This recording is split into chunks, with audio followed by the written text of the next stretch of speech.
Cross करके फिर नहीं लड़ सकते ना। अब होना है।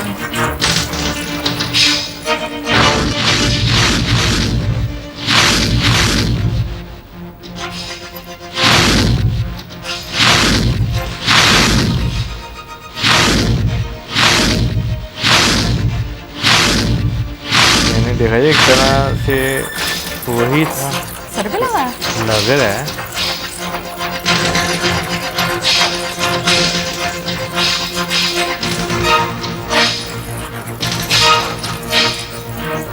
दुर्योधन सबसे हैंडल।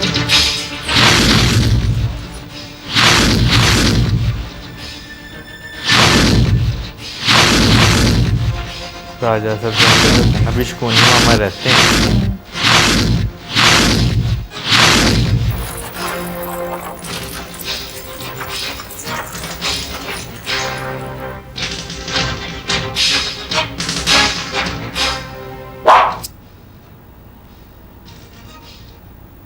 कुंती पुत्र अर्जुन तो आज किसी के रोके रुक नहीं रहे महाराज। अब मैं दुर्योधन को क्या कहूं संजय? जब वासुदेव शांति संदेश लेकर यहां आए थे तभी मैंने दुर्योधन को समझाया था कि पुत्र इनकी बात मान लो, 5 गांव देकर अलग करो पांडु पुत्रों। पर उसने मेरी एक ना सुनी। हे राजन, आप कौन सी सुनते जब हैं? सारा अमृत आपकी अंजलि से बह चुका है तब उसके विषय में सोचने से भला क्या लाभ हो सकता है? जिस अंजुलि से अमृत बह गया राजन, वो अंजुलि गांधारी नंदन दुर्योधन की नहीं थी, वो अंजुलि स्वयं आपकी थी महाराज। नहीं संजय, वो अंजुलि मेरे दुर्भाग्य की थी। मुझे युद्ध की बातें विस्तार से बताए जाओ कि यही मेरा दंड है।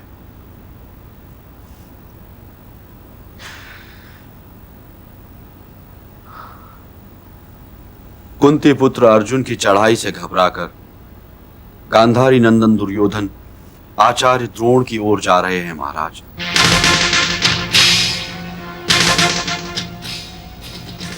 अर्जुन ने आपका कमल युद्ध तोड़ दिया गुरुदेव, और वो सिंधु नरेश की ओर बढ़ता ही चला जा रहा है। हम सब तो ये सोचते रहे कि आपको पार कर लेना अर्जुन के लिए संभव नहीं होगा, किंतु आपने उसे कतरा कर निकल जाने दिया। मैं उसकी पीठ पर बाण नहीं चला सकता था युवराज। यदि आप घेर कर एक बालक का वध कर सकते हैं तो अर्जुन की पीठ पर बाण क्यों नहीं मार सकते? गुरुदेव, ये आपका आश्रम नहीं है जहां युद्ध की मर्यादा पर बात ना चल सके। यह रणभूमि है गुरुदेव। जाइए और जाकर सिंधु नरेश की रक्षा कीजिए। सिंधु नरेश तो कल रात इस सिंधु देश की ओर प्रस्थान करना चाहते थे, परंतु मैंने उन्हें वचन दिया था कि मैं अर्जुन को उन तक नहीं पहुंचने दूंगा। सही वचन। जाइए और जाकर मेरे वचन का पालन कीजिए।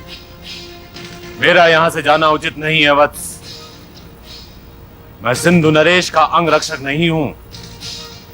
मैं तुम्हारी सेना का प्रधान सेनापति हूं और मुझे तुम्हारे लिए युधिष्ठिर को बंदी बनाना है।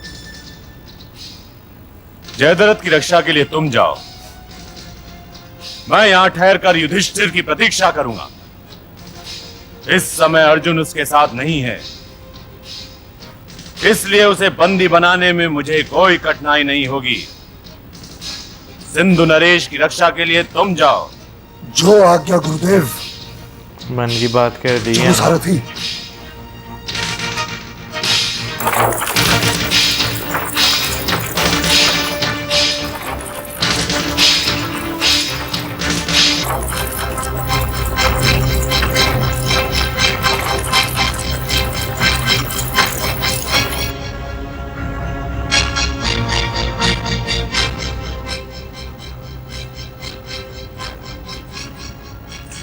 रथ क्यों रोक दिया केशव? तुम्हारे अश्व थक गए हैं बाप, और थके हुए अश्व तुम्हारे रथ को विजयश्री की ओर नहीं ले जा सकते। परंतु केशव,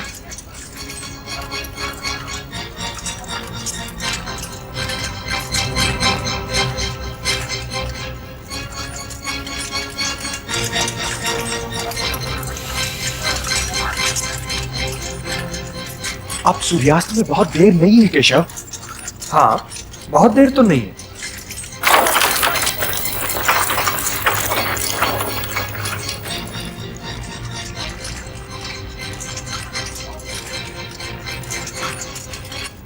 सावधान अर्जुन!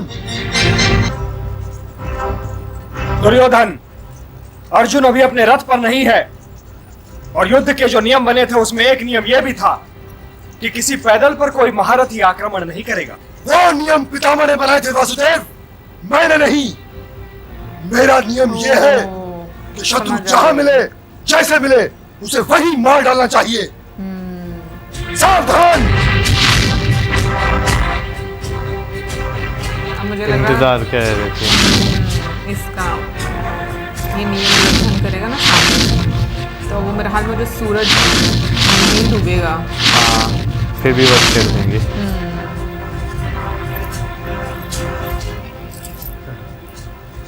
शस्त्र उठाइए भ्राता दुर्योधन, शस्त्र उठाइए। यू हाथ रोककर मेरा अपमान न करो अर्जुन, मुझ पर बाण चलाओ। चलो, ख्वाहिश पूरी कर दी।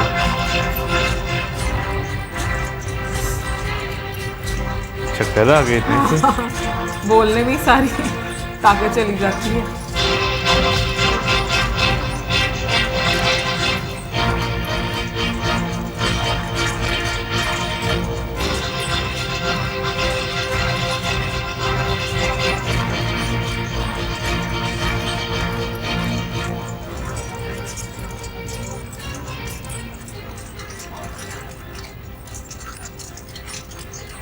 इसका ध्यान रखना पार्थ कि जयद्रथ का सिर कटकर भूमि पर न गिर जाए।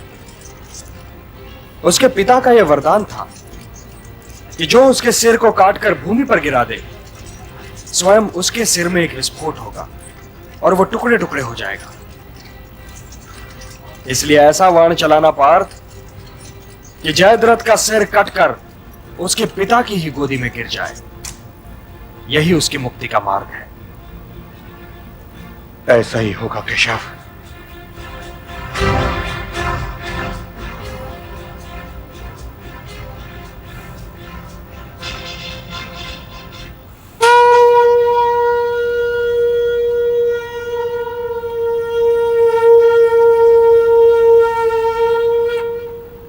ये दुर्योधन भी आज मेरा वध करवाए बिना मानेगा नहीं। मैं ना जाने अब तक कितनी दूर निकल चुका होता। अरे आप लोग खड़े क्यों हो?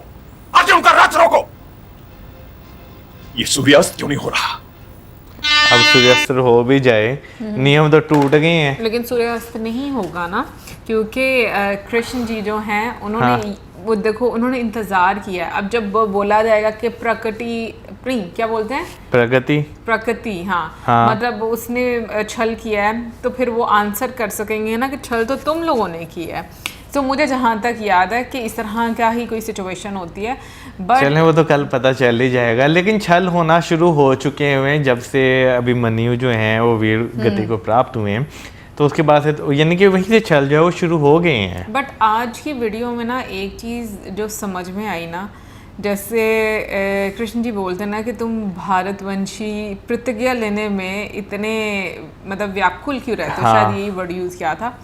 तो ये सच है, मैं देखती हूँ हमारे लोगों में भी ना आज के हम लोग बड़ी जल्दी प्रतिज्ञा लेते हैं। हाँ भाई, मैं ये कर दूंगा, मैं वो कर दूंगा। मैं मतलब अभी उस टाइम पे प्रतिज्ञा बोलते थे, अब कसम बोलते हैं, मैं कसम हाँ। खाता हूँ कि ये हो जाएगा।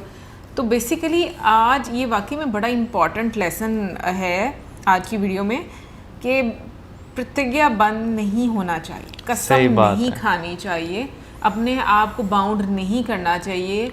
ऑल्दो ये एक और टाइम चल रहा है, लेकिन आई थिंक आपको कभी भी चीज़ें सीखने का मौका मिले, आप चाहे किसी भी युग में हो, तो आपको कोशिश करनी चाहिए कि वो सीखो।